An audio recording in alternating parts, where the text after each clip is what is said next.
Good evening, good afternoon, good morning, whatever you're tuning in. This is another episode of Tailgate Trashtalk, brought to you by Backyard Sports.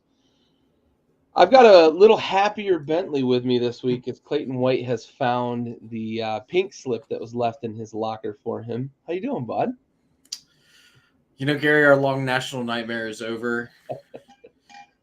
The team that held Clemson this weekend to 0 offensive touchdowns has since fired their defensive coordinator. And I'm happy about it? Question mark? I mean, Kate Klubnik, not a great quarterback. We all know this, but Clayton White, like you said, found the pink slip after almost getting this defense kind of in order. Nick Emanwari, 2 picks in 2 weeks. It's like, maybe they found something, but I'm glad he's gone. I feel good. It's been a mess for so long that one game, I guess, isn't gonna save it, and that's what old Shane Beamer said. Sorry, yep. Clayton. Appreciate your effort in Week 13, but you gotta go. Yep. You cannot give up a 4th and 12 on a game-winning drive to a Florida team at home and keep your job. It just doesn't happen. No, writing was on the wall. Yep. Speaking of Week 13, let's jump right into it. We had a push out the gates. That's never fun. Kissing your sister. Mississippi knocks off their Egg Bowl rival, Mississippi State, by 10. So we get the 1 in the far right column this week. But let's dive right in. We'll save the big game for last. So let's highlight something for me here. Yeah. Should we talk about how Georgia kind of sleptwalk? In Atlanta, the two SEC teams that are about to face off for that title kind of sleptwalk, huh? Georgia, though, against Georgia Tech, much more surprising, I think. Yeah, very much so. I mean, as I'm looking at it right now, Georgia is 4-7-1 against the spread this year, which is not incredible if you're looking for a team that you feel should or has the talent to really dominate teams up and down the board, as we kind of have come to expect from a Bulldogs team. Now, they did get it going a little bit in the second half. Maybe they got some turkey in their system at halftime and decided they wanted to come out and play and really establish dominance over Georgia Tech team. But my favorite takeaway from this game was in Kirby Smart's post-game press conference. Somebody asked him, hey, was this kind of a look-ahead week? Are you thinking about Alabama, yada, yada, all this stuff? And he goes, what do you mean, man? We just played for the state championship. Come on, dude. Come on. You struggled with Georgia We all Tech. know better. Yeah. What is it? The rambling wreck of Georgia Tech. The rambling wreck of Georgia Tech is not walking out that door, brother. You guys did not play great. Now, to be fair, Ladd McConkey, Brock Bowers, and another one of the receivers, whose name I'm forgetting, did not play in this game. Yeah. So it's kind of like, it's a tune-up. We get Brock Bowers back last week. Unexpectedly, we give him a week off before the championship game. I just thought it was interesting that Georgia kind of sleptwalked through a rivalry game. Yeah, for sure. And you mentioned they're 4-7-1. Jason, what's up? Glad to see you back. But they're 4-7-1 against the spread on the season, and I think that's a product of a couple of things, right? One, it's what we've come to expect from them, but they early in the season they were struggling a little bit in terms of getting, the offense going. The quarterback play wasn't great early in the season. They didn't really dominate up front the way we came to expect from them. Now, as the season went on, they got better, but they also were facing big numbers. Every week, Vegas had a big number on Georgia, and it's it's hard to cover 4 scores every damn week, right? Yep. We have seen them do so in the past, but they're a little bit different team this year. I think they've got it going. It's going to be a good game this coming weekend. But yeah, it was surprising still because Georgia Tech's not good. They're not good. They got boat raced by a couple of former FCS teams this year, so not great. I do think that whatever Kirby wants to say about state championship, you sat down your 2 most talented pass catchers. Plus, you mentioned they had a third, and his name's eluding me as well. But that's your third option in the passing game, and he's sitting out as well. you clearly were looking ahead to Alabama, making sure that McConkey and Bowers were healthy, right? We got them healthy going into the SEC title game. Georgia Tech was never going to actually beat Georgia. It really was just surprising. Like, it seemed like they couldn't get going. They were in trouble early, right? And we've seen that from time to time. But man, they got it going finally, but it took a long time for them to come out of that slumber. Yeah, for sure. Speaking of sleepwalking, man, we gotta tear this weird Band-Aid off. Auburn fans have to be so disappointed in kind of how this played out.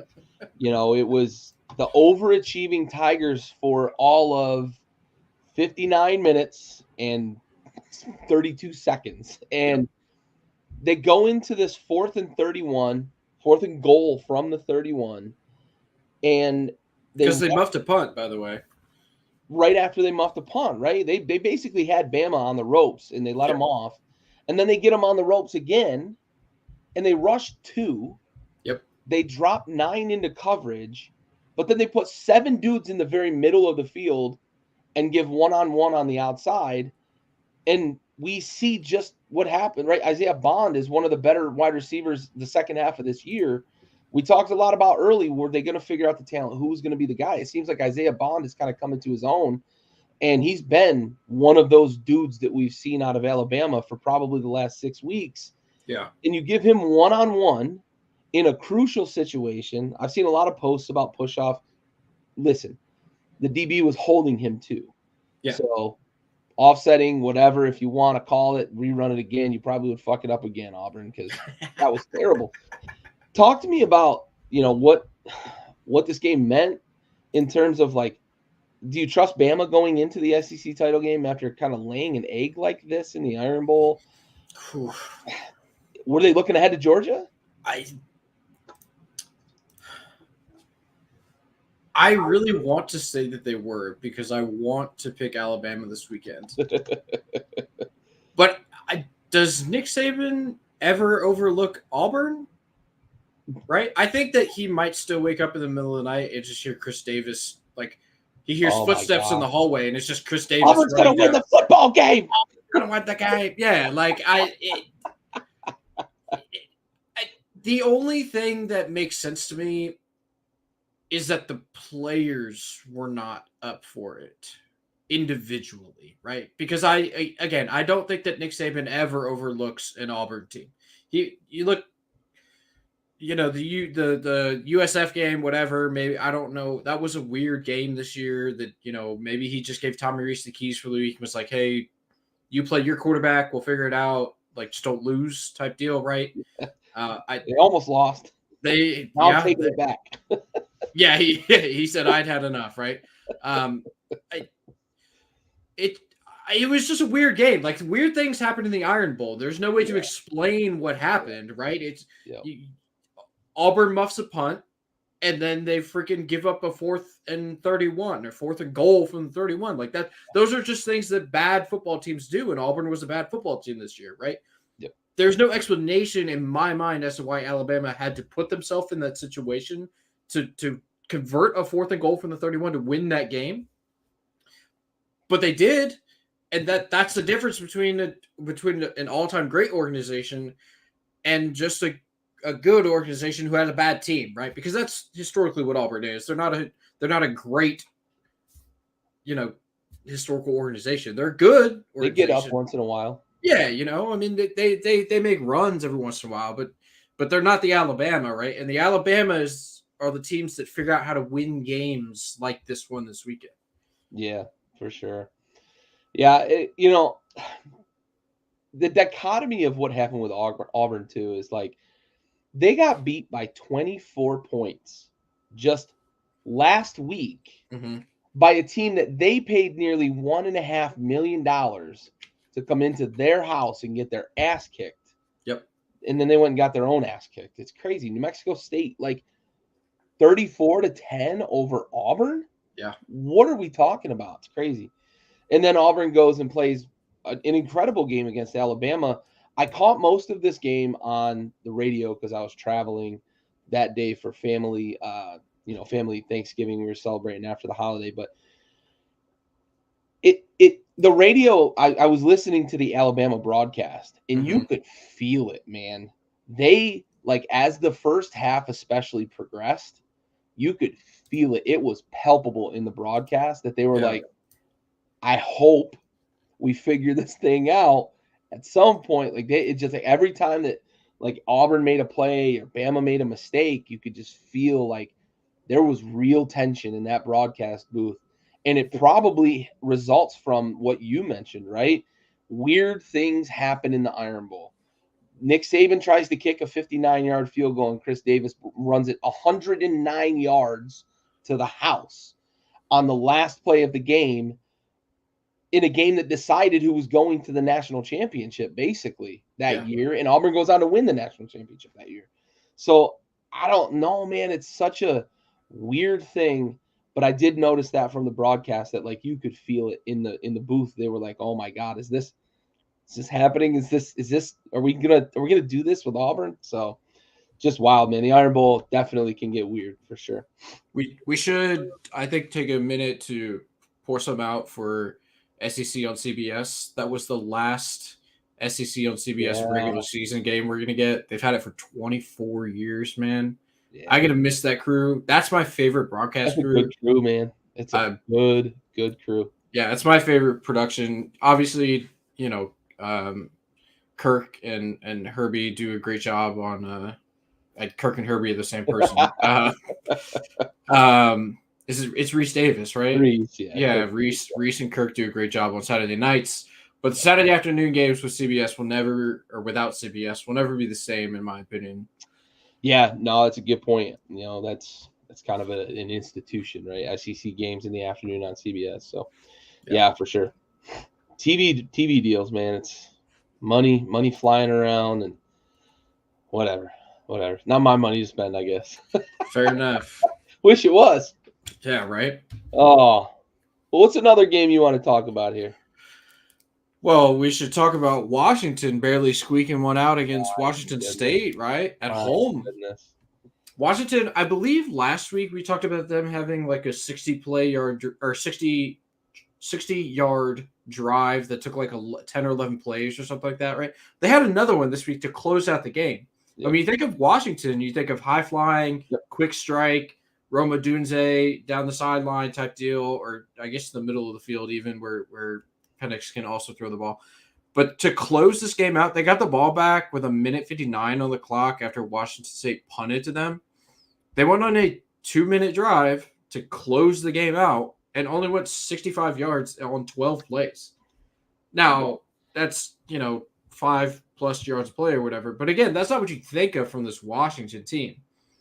Now there were miscues and whatnot throughout the rest of the game where they really struggled on offense and they needed a field goal to win this game. But I think it says a lot about this team that to not play their best game in a rivalry game, to be able to hold the ball, possess it for the final 2 minutes, and never give Washington State a chance to get the ball back. I think it says a lot about that team to be able to rally and do that.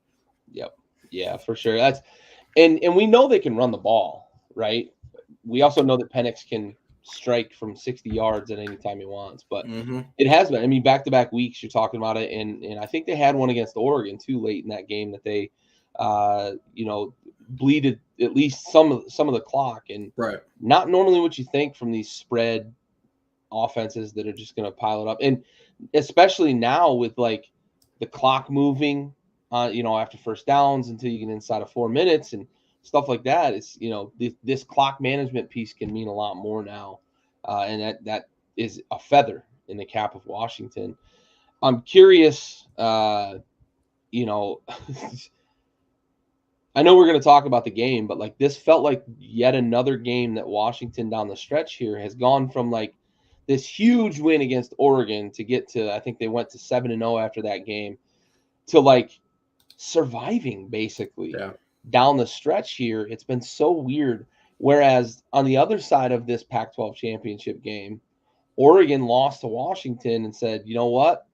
We're making a push for both, one, to show that we're coming back for the Pac-12 championship, but also to get Bo Nix a Heisman, right? Like they've really been pouring it on lately. So it is going to be interesting, and I don't want to get ahead of ourselves here, but it is interesting to see kind of the two trajectories of these teams. They're almost moving in kind of opposite directions. We saw that a little bit in the Big 12 as well. It was weird how after a big rivalry game and a big win for both of those two teams, Washington's been able to stay undefeated, but they haven't looked great doing it. They've been adopting the survive and advance methodology. Really? Like they thought it was March or something. It almost reminds you a little bit of what I talked about last week with Ohio State and Michigan, where Michigan early in the year, everybody was like, oh, they're really, really, really good.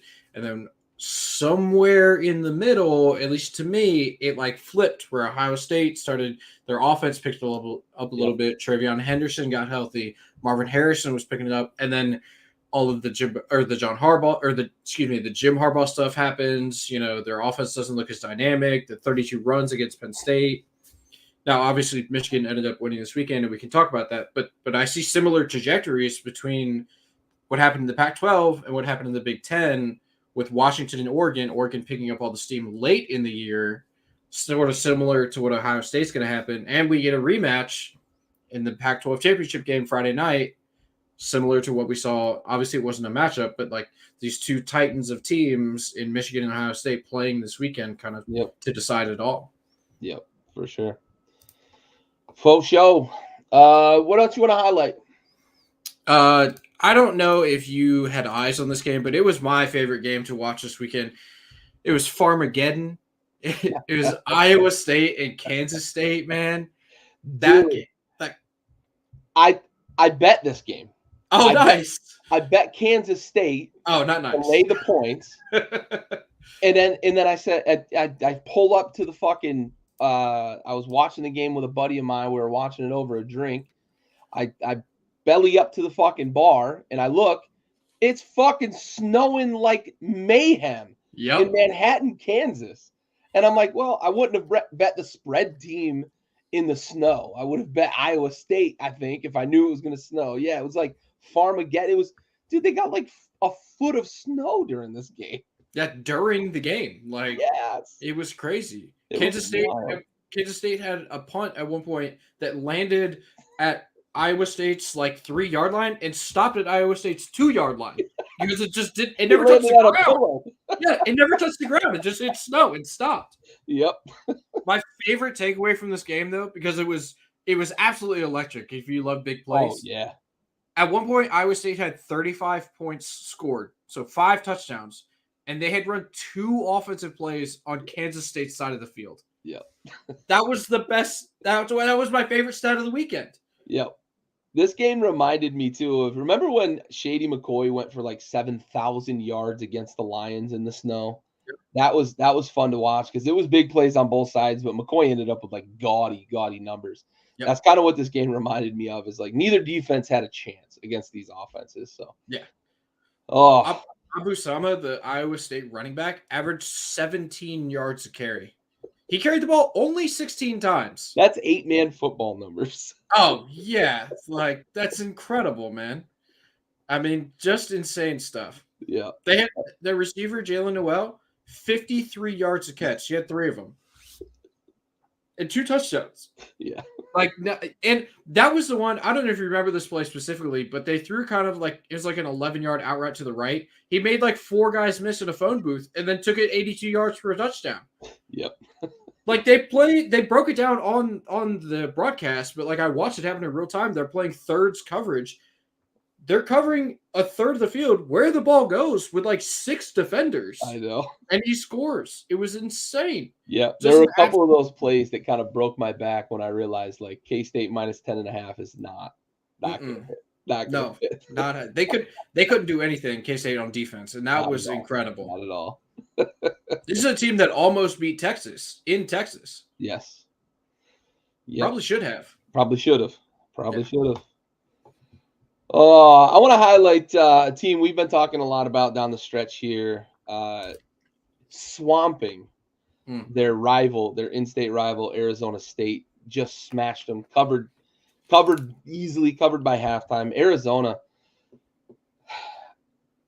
looking at the news, and we're going to talk about this between weeks, but looking at the news in the coaching circle right now, if Arizona is able to keep Jed Fish, going into next season, do you think this is sustainable for Arizona? I don't see why it wouldn't be. I mean, this is a team playing a true freshman quarterback who's only going to get better going into next year, and we know that. So they're switching conferences, right? They're going Pac-12 to Big 12. That just increases the likelihood of them receiving transfers. It opens up a whole new recruiting base, right? They can get guys. They can continue to get guys from the West Coast. They can get their Polynesian brethren over there from Hawaii, But it also opens up to meat graders in the in the Midwest, right? They can go and get guys. They can steal guys from that freaking Iowa team now because they're playing in the Big 12, which overlaps with the Big 10, right? It opens up so many more possibilities for Jed Fish to go out and get guys that complement the style of play that he wants to play, right? Yep. I don't. This is all if Jed Fish stays, which there are still some openings that have yet to be filled, and that usually means that they're going to hire a guy who's playing in a conference championship. Jed Fish is not doing that. However, the way these coaching carousels break down is different each year. But if Jed Fish does in fact stay, I don't see why this wouldn't be sustainable. And they could be competing with Texas and Oklahoma leaving the Big 12. That was Arizona, the point I wanted to make too, is that they're losing the two powerhouses of that conference. Yeah. Yeah, for sure. They could come in and compete for the Big 12 right away if they continue to play at the same level they're playing right now. Yep, for sure. Yeah, they're young at the most important position. And like you said, it's going to open up some more avenues. They may not in year one steal a bunch of those guys from the Midwest, but it's going to open up those avenues, and they can just continue to get better from here, for sure. Cool. What else you want to highlight from last week? How about Oklahoma State going down 24-6? Or maybe they weren't down 24-6. Excuse me. They got outscored 24-6 in the first half. Yeah, and then freaking turned it on and scored 27 in the second half, and came back to beat a BYU team in double overtime. Yeah, that I took Oklahoma State to cover the -16, and boy was I wrong. Yeah, very, very wrong. We got that one so wrong. Yeah, it could not have been more wrong. Yeah. Fortunately for Oklahoma State, though, they salvaged their appearance in the Big 12 championship. Yes, they did. And let me tell you what, Ollie Gordon. Yeah. Remember that name for next year, man. Yep. If there's going to be a running back that could make a push for the Heisman, next year might be the year with this kid. Yeah, for sure. He's the real fucking deal. Yeah, another 160-yard, 5-touchdown performance out of him. Yep. All right, well, before we get to the big game, I want to talk a little bit about Utah, Colorado. Ooh. Because Shedeur Sanders didn't play. Mm-hmm. And Utah really struggled at home with Colorado. What happened this weekend with this? Like this, I expected this to be an absolute fucking blowout because Colorado's starting a backup quarterback that they probably didn't even really want on the roster because although they've had some decommitments this week, they had like 3 quarterbacks from like top 200 committed next year to come to Colorado. They've had a couple of guys decommit, and I think it's because of roster composition, opportunities elsewhere. Maybe there's some rumors that Deion's not going to be there. I don't know. But all that considered, I thought Utah was going to just run roughshod over this Colorado team. Is this a momentum builder maybe for Colorado, or was this just really just kind of a stub your toe game for Utah? It's tough to say it's a momentum builder because they lost. I think that players and coaches care less about gambling spreads than maybe do degenerates like yourself and I. That's a fair point. So, to say it's a momentum builder, I probably would not go that far. I think maybe that Colorado team is headed in the wrong direction. Just the recruiting class is not great coming in next year. Shedeur, nobody really knows if he's going to play again or not. They're not going to a bowl game. I think what really caused the stumble or toe stub from Utah here, if we want to talk about it that way, is I believe they played their fourth quarterback of the season in this game. Maybe they're the third quarterback of the year. Yeah. He only threw the ball 10 times. They're probably checked out on the year, if I'm being completely honest. They're already in a bowl game. They didn't need to win this game to make a bowl.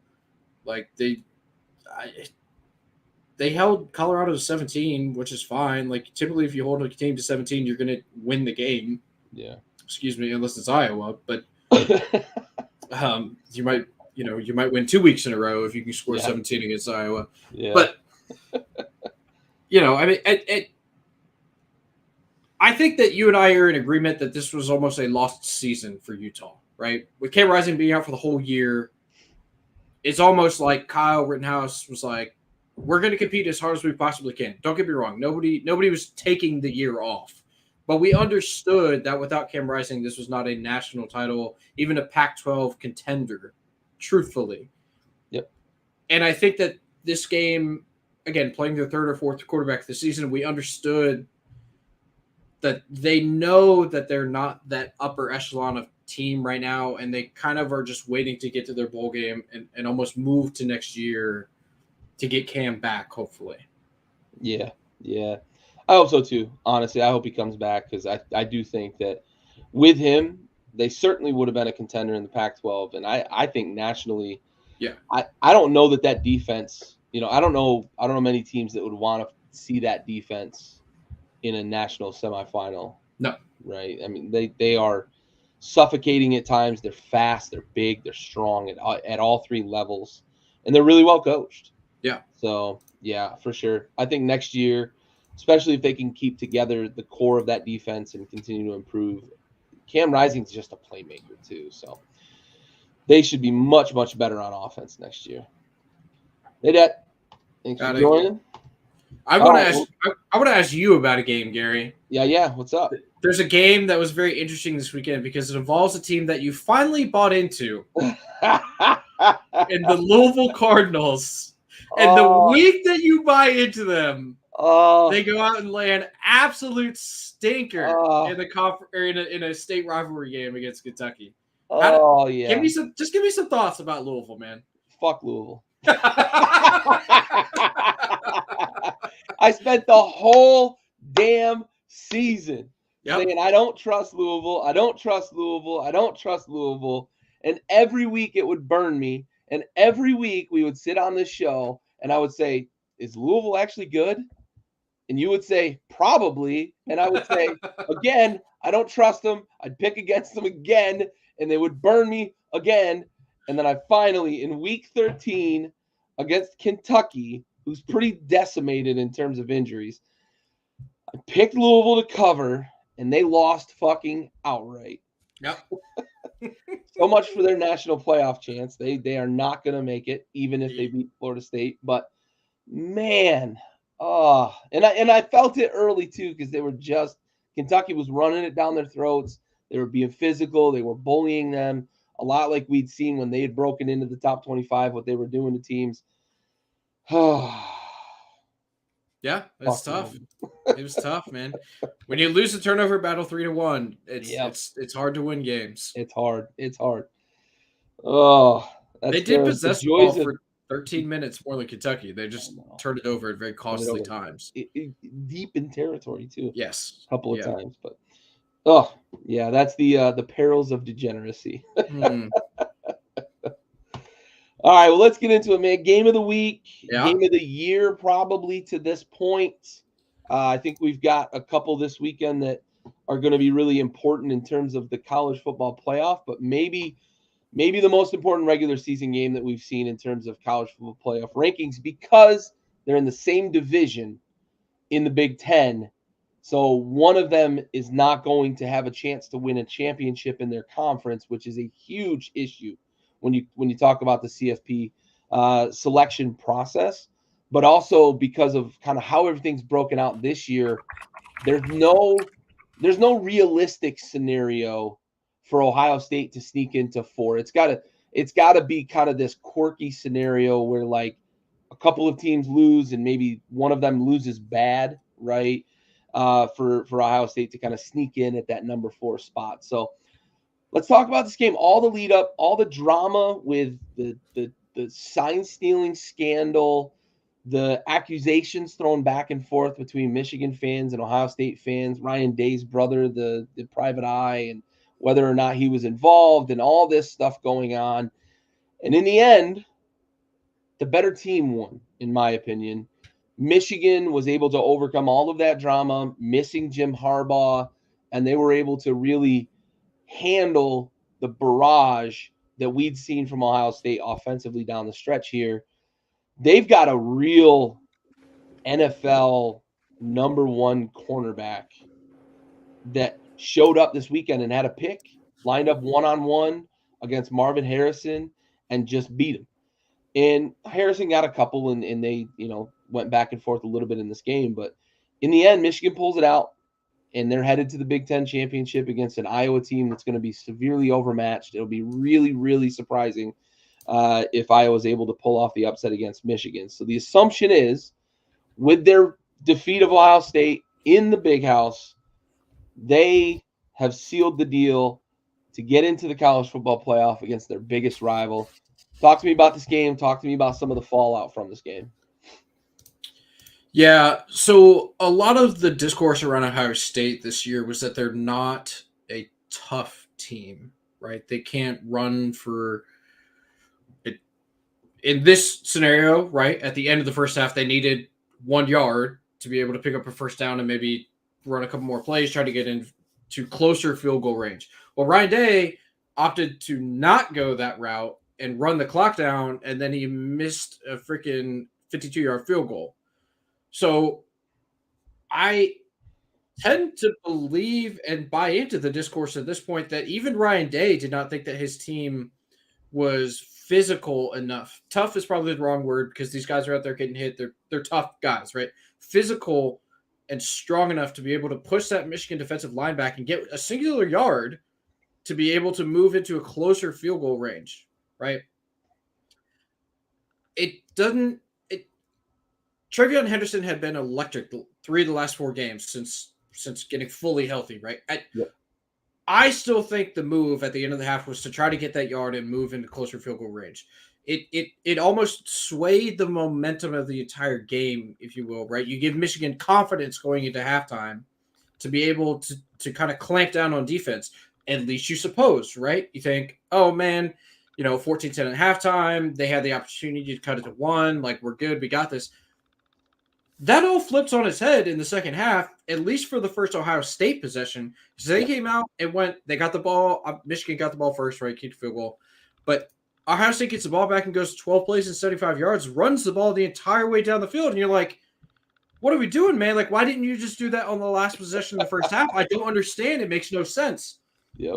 And then when that cornerback you were talking about goes out for Michigan, you think, oh, here we go. They're going to line up Marvin Harrison. He's going to get open. Like, maybe Ohio State has, like, they can figure it out. Not the case. The difference in this game to me, though, was not the toughness. It was not the strength. It was not being able to run the ball or whatever. The difference was J.J. McCarthy did not turn the ball over, and Kyle McCord did. And I'm not even talking about that last interception. The last interception, I don't put on Kyle McCord. The line broke down. He had pressure in his face. He got hit as he threw. That happens. It happens every week in the NFL. We see it all the time. Yep. It was the early interception in the game. It was a punt fest up until that point, right? And then swung momentum hard. Will Johnson, the name. Yeah. I knew it was like a very generic Johnson name. I couldn't think of it. Yes, Will Johnson, very good corner. Very. But the early interception on Ohio State's third possession, whenever McCord just threw it right to the defense. Yep. That, like you said, really, really gave the momentum to Michigan in order to score first because they were down there. They got a really short field, and they were able to run the ball in. And they ran the ball all over Ohio State, really. I know the numbers are not necessarily going to bear that out directly, but if you watch the game, which I did, if there are any police officers listening, please do not pay attention to what I'm about to say. I watched the game on my phone on it was blocking my speedometer as I was driving home from Columbia, South Carolina this weekend. Set the cruise, you're good to go. Yeah, you know what I'm saying? But but I was able to watch the game, so I did see everything that happened, right? And Michigan was able to do basically whatever they wanted on offense because they had Loveland, their tight end, just running free in the middle of the linebacking core, which is very strange because Ohio State has good linebackers. And I the only thing I could think during this game, because I did pick Ohio State to win, and if McCord doesn't throw that early interception, I still think they probably do. I still just think Ohio State's a really freaking good team. Yep. The only thing I could think watching this game was, man, if Loveland is constantly open against this linebacking core, what is Brock Bowers going to do? Oh my God. Like, that's all I could think of. But obviously, none of that happened.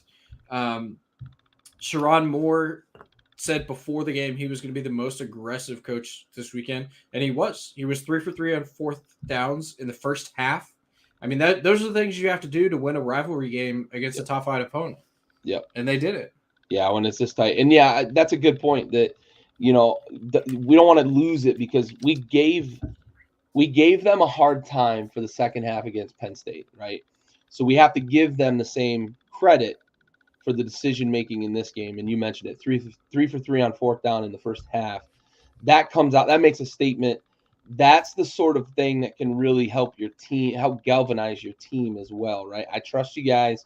We're going on these fourth downs. I trust my defense, but I also trust my offense to go get this fourth down. Yeah. And he made good on his word, right? He said it. He delivered. We hear that a lot, like Iowa, right? We mentioned them a couple of times. They talked about how we're going to be aggressive on offense. We put it in the contract of our offensive coordinator, who's the son of the head coach, that we're going to score at least 25 points a game. They've gone months without 25 points. Oh God. But yeah, I mean, Moore, he delivered, right? And in turn, the players delivered on what he was selling. So huge game, obviously, in terms of the grand scheme of college football. It's so great that this is a game that stays on the last weekend of the season as well, because we've had this build up for 12 weeks leading into week 13. They stayed on the collision course, right, of being undefeated, and this being sort of the de facto Big 12 or Big 10 championship, barring a unbelievable miracle of Iowa knocking Michigan off this weekend. One more note on this game. Yep. The actual thing that swung this game, if we want to get really technical about it, was the second touchdown that Michigan scored, the pass to Roman Wilson. That was a fumble, right? Do you know which one I'm talking about? I know which one you're talking about. Yeah. So because he gets it ripped, he catches, takes a step, doesn't really have possession. His second step carries him into the end zone and then gets ripped out. It's like, I think by the letter of the law, that's a fumble. Yeah, I think if they had called it a fumble on the field on replay, they may have had a hard time overturning it. If they had called it incomplete on the field, replay would have had a hard time overturning it. They called it a touchdown on the field, and I think that's why replay had a hard time overturning it. In my opinion, it's an incomplete pass. I don't think it's a fumble. I think so because he's in the end zone before the ball actually gets ripped out. I would be more inclined to say incomplete pass than fumble, because by the letter of the law, when the ball crosses the plane, the play is dead, essentially, with the only exception being establishing possession for a catch. Everything else, once the ball crosses the plane of the goal line, the play's over. So when I watched the replay, I thought it would be an incomplete pass. I think it's because they called it a touchdown on the field that they just literally, I think that's one of those plays that no matter what they had called it on the field, I don't think they were going to overturn any of them, which rarely happens, right? We don't see plays that you can definitively look at and say, if they called it one way, I don't know that they could overturn it versus the other way. That it was so close. I would have been inclined to say incomplete pass I understand the argument for fumble. I also understand Michigan fans saying, no, it's touchdown, right? So, no, I'm with you. I think that is that's a big momentum play as well, right? For sure, 100%. And if they had called it a fumble on the field and Ohio State got possession of the ball, that would have really swung momentum the other way. So, yeah, that's a crucial play in the game for sure. Yeah. Well, the Big Ten does have a history of overturning touchdown plays by review. Just ask Iowa in their special teams unit. That's still the most embarrassing thing I've ever seen on replay. I still can't even rationalize how that happened. I don't Should never have happened. Should never have happened. I don't get it. I don't get it. Even in the least bit, I don't understand how they overturn that. Nope. Ugh. All right. Yeah. Onward and upward. We get to watch that Iowa team this weekend. Yes, we do.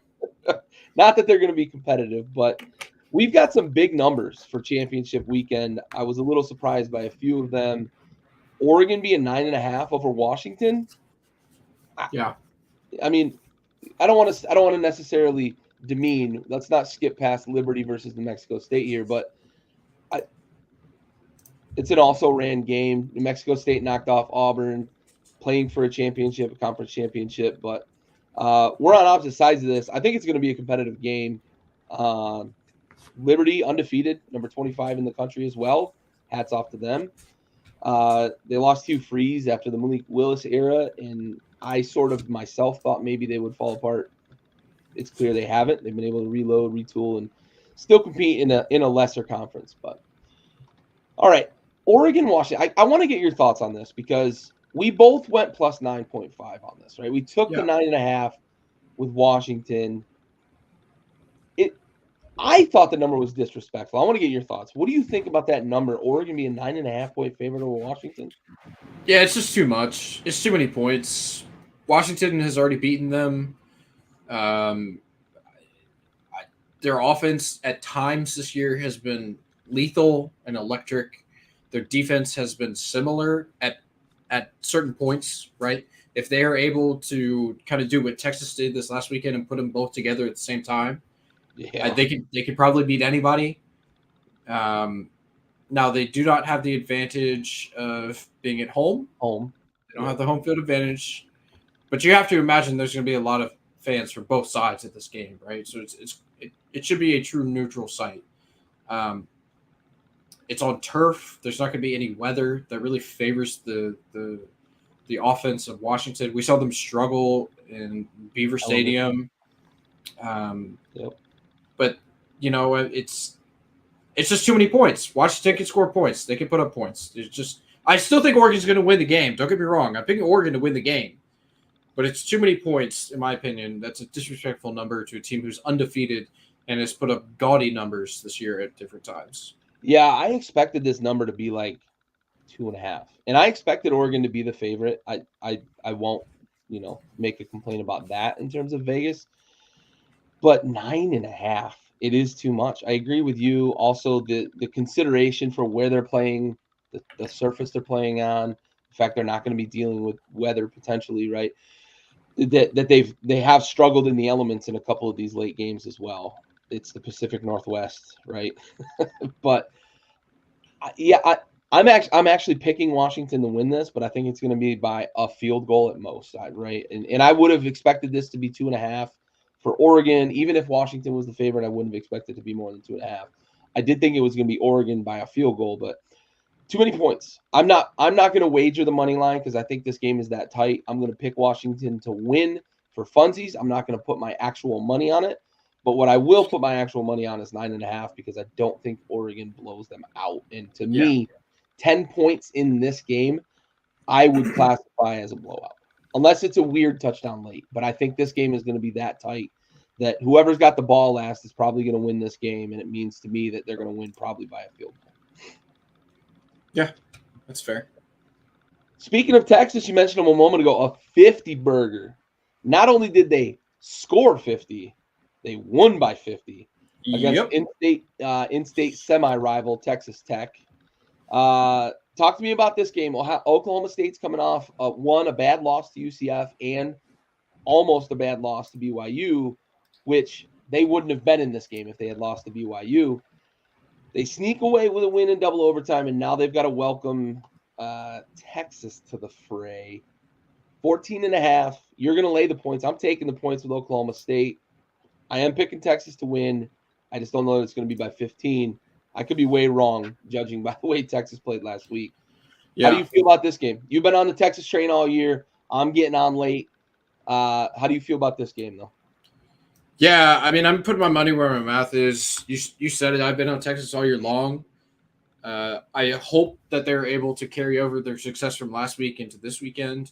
They, like I said, they put it together, right? Their offense and their defense, everything clicked last week. We saw Arch Manning finally. Yeah. I think he's solidified his spot as at least the backup, probably the starter next year if Quinn Ewers leaves, which there's a lot of smoke that he's not going to leave, which is interesting to me. I think that Texas can beat anybody on any given night, right? If they play complimentary football like they did last week. Yeah.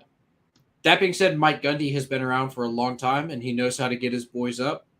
I should have phrased that differently. He knows how to coach up his team. And Ollie Gordon, Phrasing. Yeah, phrasing. Ollie Gordon is the real fucking deal, man. That dude is electric at running back. He maybe the best in the country, right? If he's able to get loose and break a couple big ones and kind of tilt the field, is Sarkisian going to be able to rally the troops and get his boys back in line? I think that it will not come to that. I don't think that Oak State will be able to break the big ones. We know that they run the ball to pass up or to set up the pass rather than the opposite. I just think that Texas has too many horses, or too many longhorns, I guess, if you want to say that. Too many herds. Yeah, they have too many heads in their herd. They have the better athletes. They have the better roster up and down the lines.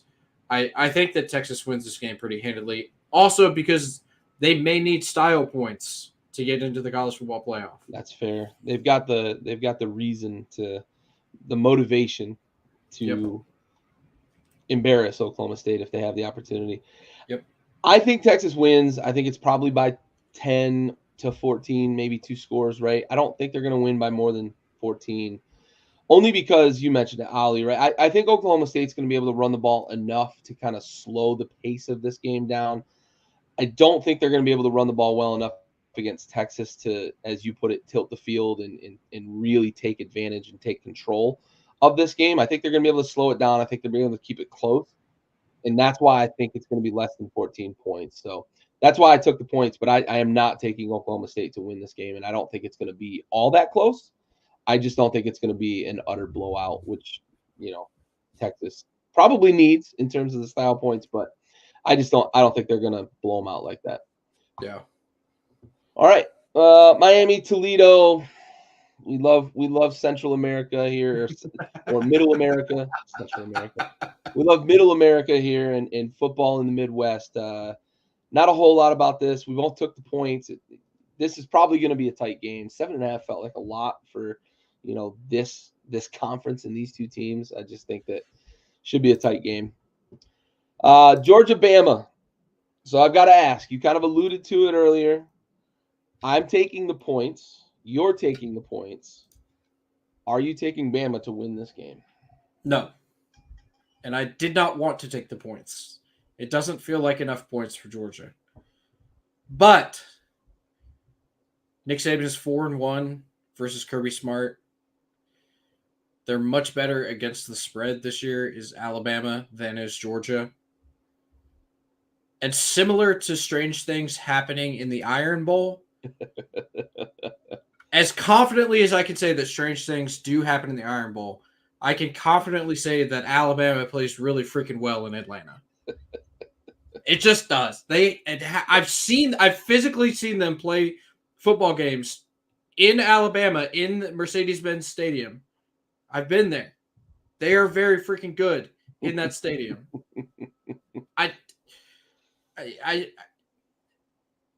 The analysis that I can give for this game would not outweigh my gut feeling that Alabama's just good. Yep. I'm taking Bama, man. I am. I think that as the season has progressed, Alabama has gotten better in ways that will help them against Georgia. And the Nick Saban factor, I think they're playing good football. And I think that weird things happen in the Iron Bowl, but also I do think that if Saban wasn't, a lot of these players were looking ahead. But I also think that performance and escaping like that couldn't have come at a better time for Nick to just fucking tear some asses up. Maybe sacrifice a redshirt freshman this week just to prove a point and get these boys ready for this game. I think that they up front are better than they have been in the past in terms of matching up against Georgia's defensive front. Mm-hmm. I think that Jalen Milroe has figured out who he is, and we've talked about that, right? It's 4th and 31 or it's tuck and run, right? Yep. And they have two running backs now that as the season has gone, they really have figured out how to use those two running backs and pair them and complement each other. It sort of feels like what we've seen from them in the past with guys like, Gibbs and Jacobs and Ingram and Henry and all these guys that, they seem to always, when they're at their best, they have a two-headed attack, behind the quarterback. It feels like that noise we've been hearing all year is going to continue this week, and the Tide are going to roll. And I say that knowing full well that we're probably going to see this game twice if that's the case, because I don't think there's a team that's going to knock off Georgia or Bama, depending on seeding. Texas, of course, we know has matched up well against Alabama and beaten them. But I could see a scenario where Alabama's number 2 and Georgia's number 4, and we don't see that matchup until the championship. And I don't know that Michigan can beat Georgia, and I don't know that Washington or Oregon can beat Alabama. And it's really going to depend on whether Texas can get in, right? If that Washington-Oregon game goes weird, or if Iowa somehow knocks off Michigan, I just think we're going to end up seeing Alabama-Georgia twice in the next month and a half. So you think if Alabama wins this weekend, then Texas is out? Unfortunately. So I think that's what the CFP is going to do. And, well, you're picking Washington to win. I think Washington or Oregon, whoever wins that, is going to get in. Over Texas. This all hinges on Alabama winning the game. All does, absolutely. I think if Alabama wins, Michigan wins, Washington or Oregon, I think Oregon's picked up a lot of momentum with the CFP committee because of their style points. And if Texas goes and hangs 50 on Oklahoma State, maybe that changes some perception. But I also think Oklahoma losing the 2 games that they lost really hurts Texas. Yeah. Because that's their loss. If Bama beats Georgia, I think the CFP committee is going to go Michigan, Alabama, Georgia, Pac-12 champion. Or you can flip those two. Michigan, Alabama, Pac-12 champion, Georgia. Okay. And it'll be Michigan against Georgia, Bama against Pac-12 champion, and we'll get Bama and Georgia in the championship game. Okay, well, let's jump to the bottom of the list then and talk about Florida State. I think they're losing this weekend. I'm making that assumption. Okay. I jumped ahead in the games. No, that's fine. I was just curious because if Florida State wins, you leave that changes the CFP committee. It does. Yeah, because then if Alabama wins, Oregon wins, Florida State wins, then that puts a 1-loss SEC champion probably in, an undefeated Michigan in, a 1-loss Pac-12 champion in, and that leaves you with 1-loss Georgia, 1-loss Texas, and 1-loss Washington. And undefeated Florida State, right? Yep. If that plays out, I think Georgia's out. Probably. I think Georgia's out if that plays out. I think that would then give us probably Michigan, 1-loss Bama with the SEC championship, undefeated Florida State, and The Pac-12 champion. probably Pac-12 champion. Probably, I think, in the eyes of the CFP committee. But maybe that Texas heads up against Bama. If they win the SEC championship, they may move it. If Washington's undefeated, it's a moot point because you're not putting one-loss Texas in over an undefeated Pac-12 champion. Right. But if Oregon wins, that's when you get the debate for sure. How much of a poetic justice moment would it be if a one-loss Oregon gets left out of the playoff in the last year of the Pac-12? Oh, that would be an incredible storyline. Oh man, to talk about, man. I almost want that to happen now. Oh, that'd be so fun. Pac-12 has 2 one-loss teams that could beat anybody on any given day, and they're just out. Because Florida State somehow squeaked out a freaking win over like a 1-point win over Louisville, and with a backup quarterback.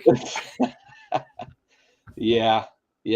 I love how much drama we potentially could have from this weekend. Like this weekend had like I felt almost like that Zach Galifianakis, like the math weird meme gif that exists out there, like going through some of these scenarios in my head of like, where do I for the totem, right? Where do I rank him and how do I think it's going to play out? But also like, how many awesome scenarios could we have, right? Like Louisville wins and Oregon wins and Bama wins and Iowa wins, right? Is one loss Michigan out, right? Those sorts of things. It's very interesting to me how this is I can't remember a year of the college football playoff that felt this nip tuck. Yeah. And I don't know if we've got the best in terms of a lineup for the playoff that we've seen in the college football playoff, but we've got the closest in terms of like jostling for position. It's that Texas win over Alabama that makes this so interesting, though. Yep. Right? It's that one game, really, that makes this so intriguing. Yep. And the fact that we got a rematch in the Pac-12 championship as well. Yeah, has a lot to do with it. But that Texas win over Bama is like the wrench in the gear that you put in, and you're just like, we're going to fuck this whole thing up. Yep. And next year, that's a conference game. Yes. Yep. Man. All right. Moving along, we got our Tulane Green Wave against SMU. If you're wagering this one, bet the over. SMU's won a lot of overs this year. Yep. I think Tulane's going to move the ball, and I think SMU's offense is going to be able to move the ball against Tulane as well. Yep. Any thoughts on this game? Willie Fritz, if Shane Beamer gets fired, please come to coach in South Carolina. Ooh, yeah. There you go. Or I would also take oh my God, the Liberty coach who coached at Coastal. Boy, I can't remember his name. I would be okay with him too. Okay. I don't want Shane Beamer fired. I don't want him fired. He has one fewer win than did Steve Spurrier in his first 3 years. I don't want him fired. I love Shane Beamer. But his seat is incredibly hot going into next season, and our schedule is tough as shit. If he does get fired, those are 2 guys I would like. Yeah. I love that being said, take Tulane. yeah, for sure. App State, Troy, I was surprised by this number, to be completely honest. And I was like 8 points surprised. I thought App State would be almost a field goal favorite in this. Troy, I know, is probably better than I'm giving them credit for, but I'm taking App State, and I'm probably going to bet a money line because you don't bet against App State in big games. Sure. And I know this isn't a huge game on like the national stage, but this is a conference championship game. Yep. I'm not betting against App State. Nope. Give me App, dude. Give me the points. Yeah, for sure. Michigan, Iowa -23. I'm still trying to find where I can bet Iowa 0 points, right? Team total, because I think that's how many they're going to score this weekend. If Michigan scores 24, they probably cover. Any intrigue from this game? Do you think there's any chance we're going to get some drama in this game? No. Not Will unless they fire Mike Ferentz at half? That might happen. Yeah. I mean, jeez. So you can get on different books half totals for Iowa, and you can get -104 for the under half point in the first and second half both. I know. parlayed, I feel like I don't know if they're stealing juice on me though. That's my thing. I was like, maybe I'll just parlay them and whatnot for a same game parlay, but I don't know if they're stealing juice on me. What would it be if the whole game was minus 0.5, right? That's what I want to know. I want to know if I'm losing juice or if I'm going to have the same juice. Your biggest fear, I think, there is JJ McCarthy throws a dumb pick and Iowa gets a short field. Yeah. That, I think, is your biggest fear. And they like Michigan muffs a punt. Yep. Like that turnover, like, because they've got a good field goal kicker. Yeah. Their special teams is elite. Clearly, because that's all they've done all year. Yeah. They punt and they kick field goals. Yeah. And play defense. And they return punts for touchdowns and get called back. Well, yeah. Not a touchdown. Okay? Not a touchdown. Not apparently. Not according to the rule book, but according to the referees. Right. In the booth. In the booth. They called it a touchdown on the field, too. Yeah, somebody in Indianapolis was like, hey, dude, I got the freaking underdog. Relax. Oh, crazy. Oh, and rounding out the weekend, we have that big matchup in the ACC. We're both taking the points. Are you picking Louisville to win? Yeah, I would take Louisville to win. I feel Louisville is going to have a sour taste in their mouth.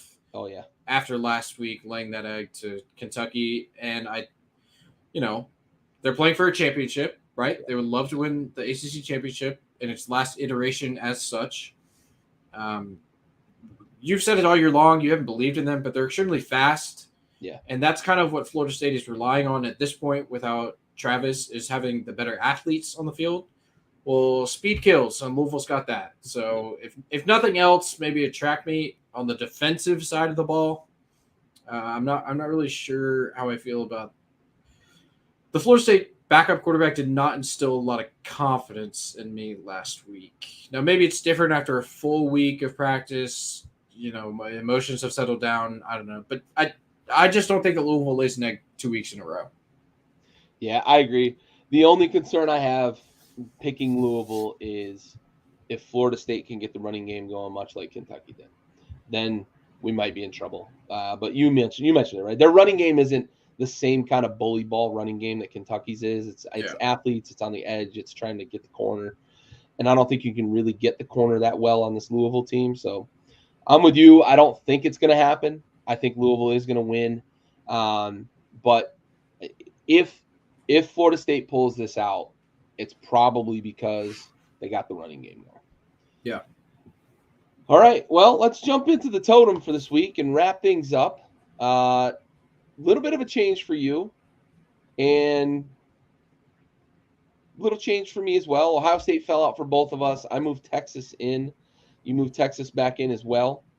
Talk to me about, you got Bama still on the outside looking in with Oregon and Washington playing this weekend. Talk to me. Is this is you racking and stacking the teams kind of how you see them, or is this kind of how you see the committee looking at these teams right now? Yeah, I mean, it's so tough week to week to kind of gauge where I want to put these teams, right? So for me, like my thought process here was given the totality of where the season is to this point, where do I think the playoff committee views these teams currently? Because if it were up to me, I would have Alabama on my top 4, but I can't put them in there because there's still an undefeated team above them.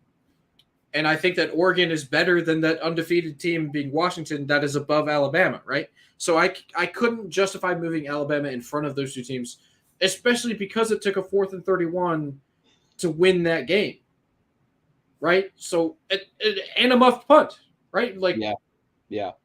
If Auburn just catches, if they just field the punt, the game is probably over. That game, yeah. Yeah, and then we're not even talking about Alabama in any context other than the title game, right? Yep. So while I do think that Alabama is better than probably Washington and Oregon both, I can't justifiably put them in there. It's the same reason I've had Georgia and Michigan 1 and 2 all year long. They haven't moved for me because I have no justifiable reason to bump them out of their spots. Obviously, with Ohio State losing, you move them out. You mentioned it earlier. I've been on the Texas train all year long. I think that Texas any weekend could beat probably any one of these 6 teams in our totems. But I couldn't justify moving Alabama in until this weekend is over. That's fair. And I'm going to contradict myself from 1 and 2 onward down to 3, 4, and 5 and 6. I have the same reasoning why I've got Georgia and Michigan up there. It's the winning streaks. It's the fact that I think Michigan, while they remain undefeated, I think they're one of the more complete teams in college football. I don't think they're elite at some of the positions that I would need them to be elite at to say, like, this is a national championship team for me. I don't think they're a national championship team. I do think they're going to get bounced probably in the first round of the CFP. Sorry, Maize and Blue fans. That's just the truth. You're not elite at quarterback. You're not elite in the secondary on defense outside of one guy. Your safety play is kind of shoddy at times. I think that a Georgia, I think that a Bama, I think that even those Pac-12 teams could really exploit that. And if Quinn Ewers is on his game, I think Texas can exploit that because they've got dogs. So I do think that while I believe Michigan is probably the most filled out roster in college football, I would pick Bama to beat them. I'd pick Washington. I'd probably pick Texas, and I probably would pick Oregon to beat them. But I'm not moving them out of the top 2. Now, that said, I'm going to flip the script from 3 to 6 and say I've got Bama at 3 because I think they beat the other 3 teams. I've got Washington at 4 because they're undefeated and they already beat Oregon. And I've got Texas and Oregon on the outside looking in. One of them's ready to poach a spot if one of those teams above stumbles. If Oregon beats Washington, obviously they're going to poach it. If Georgia knocks off Bama this weekend, that opens the door for both of them to get in. And as I already said, as we both talked about, I've got Louisville beating Florida State, so I moved them out. The Jordan Travis injury to me is just too much. Honestly, it's just too much. He's too goddamn good and too fucking important to that team, and losing him, I think, is just too much for that team. So that's my justification for why I've got my totem the way it is. I'm fully aware that from 1 and 2 down to 3 through 6, I contradict my thought process, but hey, it's my totem. Fight your mom. Unless you're Corey Perry, then do nothing with anyone else's mom. Yes. For sure. We are versatile on this show, boys. We talk about hockey. Yes, absolutely. Absolutely. Oh man, yeah, he's home with his pink slip as well. What a freaking I logged onto Twitter and saw that Delonte West was trending. And I was like, oh, this can't be good. That's so perfect. Yeah. So if any of y'all know the Delonte West story, add Corey Perry to that list of bad actors. Yeah, absolutely. Wild. Crazy story. I was gonna say what makes it even more wild is that Connor Bedard was also the number 1 overall pick in the draft, same as LeBron James. I know. Like, the parallels are insane. It is so wild, man. It's so wild. I hope we don't see Corey Perry end up in the same predicament that Delonte West has been. Yeah. But it is crazy, the parallels, for sure. Yeah. Just insane. Yeah. Well, bring us home, bud. Any closing thoughts here for championship weekend? Yeah, I would like to give a shout out to a good friend of mine, JMU alum, Clay Hubbard.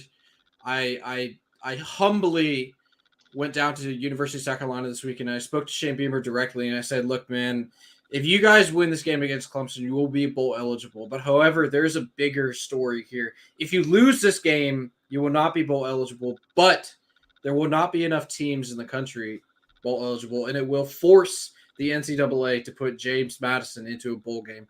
Now, did they play a ranked opponent at all this year? No. Are they worthy of a bowl game? Probably not. Are they going to get a big-time bowl and lose it? Most likely.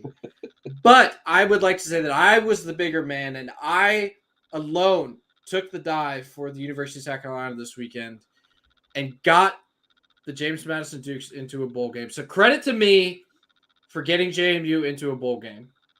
Listen, you are eternally the curator of vibes.